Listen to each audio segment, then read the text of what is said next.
ನಿನ್ನನ್ನ ಹೇಗೆ ಸಕ್ಸಸರ್ ಆಗಿ ಮಾಡಲಿ.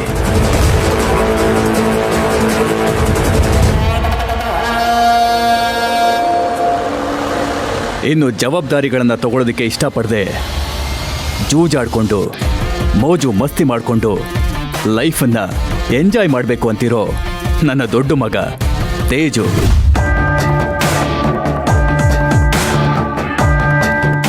ಸಾವಿರಾರು ಕುಟುಂಬಕ್ಕೆ ಸಂಬಂಧಪಟ್ಟ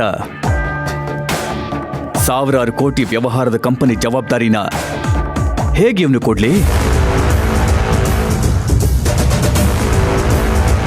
ಇನ್ನು ಈ ಮನೆ ಸೊಸೆ ನೀನು. ಇನ್ನು ನಿಮ್ಮಪ್ಪನ ಐಡೆಂಟಿಟಿಲೇ ಜೀವನ ನೋಡ್ತಾ ಇದೆಯಾ.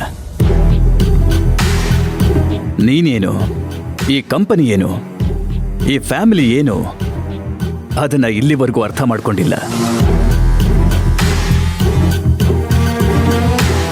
ಅಂಥದ್ರಲ್ಲಿ ನಿನ್ನನ್ನ ಸಕ್ಸಸರ್ ಅಂತ ಹೇಗೆ ಅನೌನ್ಸ್ ಮಾಡಲಿ?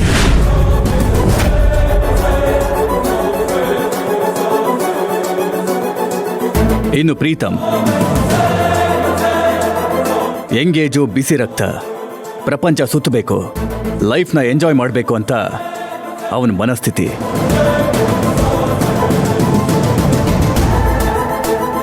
ಅದನ್ನು ತಪ್ಪು ಅಂತ ನಾನು ಹೇಳ್ತಾ ಇಲ್ಲ. ಅವನು ಒಂದು ಕ್ಷಣ ಇದ್ದ ಹಾಗೆ ಇನ್ನೊಂದು ಕ್ಷಣ ಇರಲ್ಲ. ಅವನನ್ನ ಹೇಗೆ ಸಕ್ಸಸರ್ ಅಂತ ಮಾಡಲಿ? ಪ್ರೀತು, ಹೇ ಪ್ರೀತು,